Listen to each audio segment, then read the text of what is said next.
Ministerio Real, un espacio donde cada enseñanza cobra vida.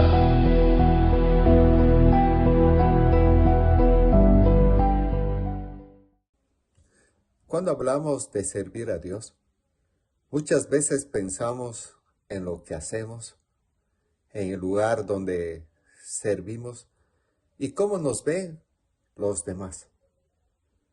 Pero la verdad es que el fundamento de todo ministerio no está en la actividad, sino en la identidad. No es primero lo que hacemos, sino quiénes somos en Dios. Y cuando olvidamos esto, comenzamos a servir desde la inseguridad. Comenzamos a actuar para agradar, para ser vistos, para no fallar, para mantener nuestra imagen o para no perder la aceptación. Pero el llamado de Dios jamás fue diseñado para sostenerse con la validación humana. El llamado nace en Él, se sostiene en Él y se cumple para Él. La Escritura en 1 de Pedro 2:9 lo dice claramente. Mas vosotros sois linaje escogido, real sacerdocio, nación santa, pueblo adquirido por Dios, para anunciar las virtudes de aquel que nos llamó de las tinieblas a la luz admirable. Este pasaje establece tanto nuestra identidad como nuestro propósito. Antes de decirnos qué debemos hacer, Dios nos recuerda quiénes somos. Somos linaje escogido, Dios nos eligió. Somos real sacerdocio, tenemos una función que Él nos dio. Somos nación santa, apartados para su voluntad. Somos pueblo adquirido por Dios, le pertenecemos a Él. Esto asegura que nuestro servicio no nace para impresionar, sino para obedecer. No nace en el temor, sino en la convicción. No nace de la inseguridad, sino de la certeza de ser amados, llamados y respaldados por Dios. Pero cuando no abrazamos esta identidad, comenzamos a actuar como Saúl en 1 de Samuel 13. Saúl es un ejemplo dramático de lo que sucede cuando alguien llamado por Dios comienza a desconectarse de su verdadera identidad.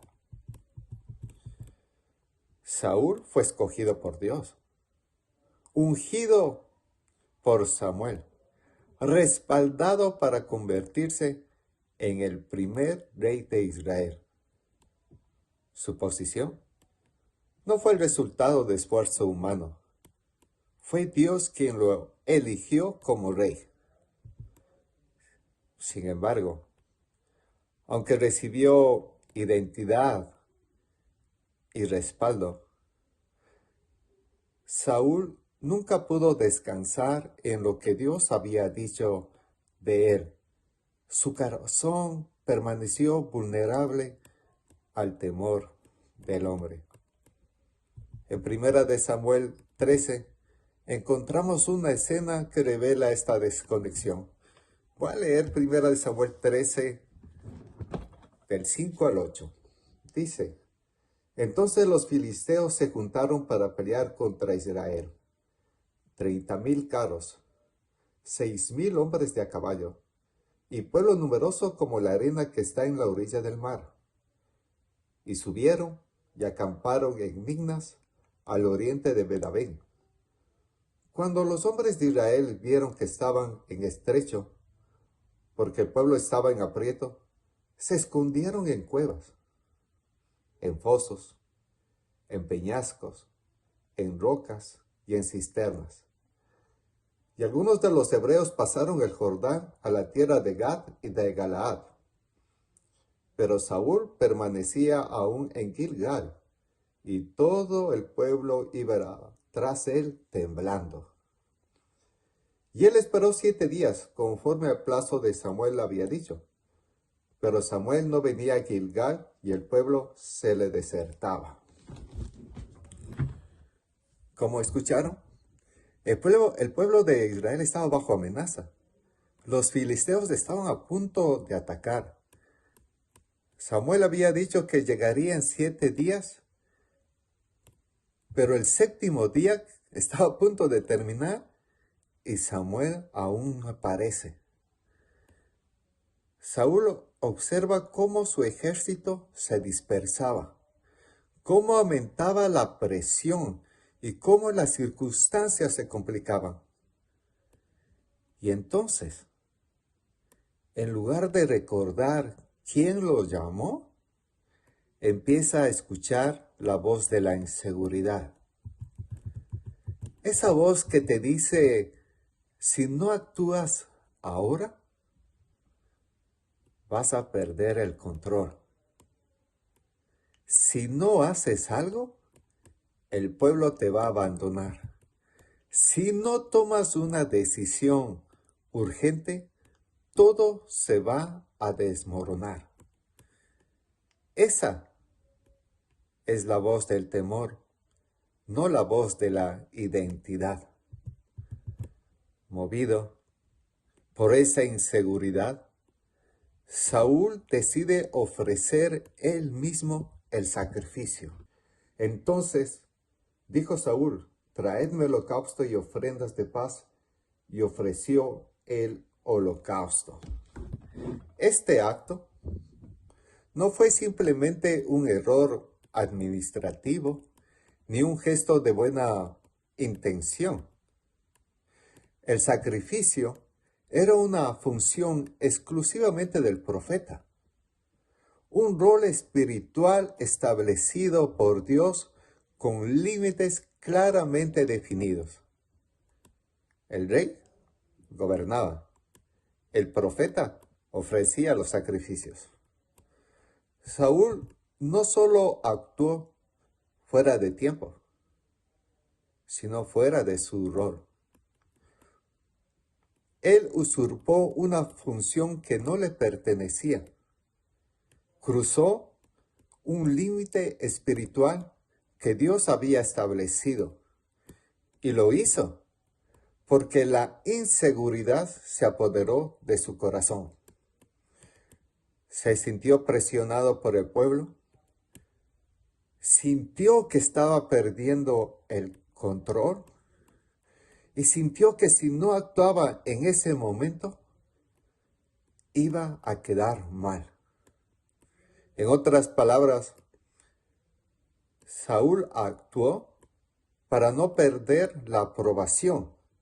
Y cuando un líder toma decisiones para agradar a la gente, deja de obedecer a Dios. Cuando Samuel llega, Saúl se justifica. Habla de las circunstancias, del retraso de Samuel, del pueblo que se dispersaba, de la presión del momento.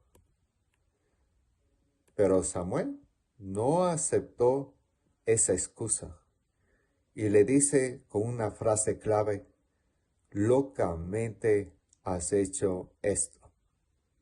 Es decir, actuaste fuera de tu identidad. Actuaste fuera de tu llamado. Actuaste para no perder la aprobación en lugar de obedecer a Dios. Queridos hermanos, la inseguridad nos hace tomar decisiones para agradar a la gente, no para obedecer a Dios. Su necesidad de validación humana le hizo desobedecer. Su inseguridad lo movió sin dirección divina.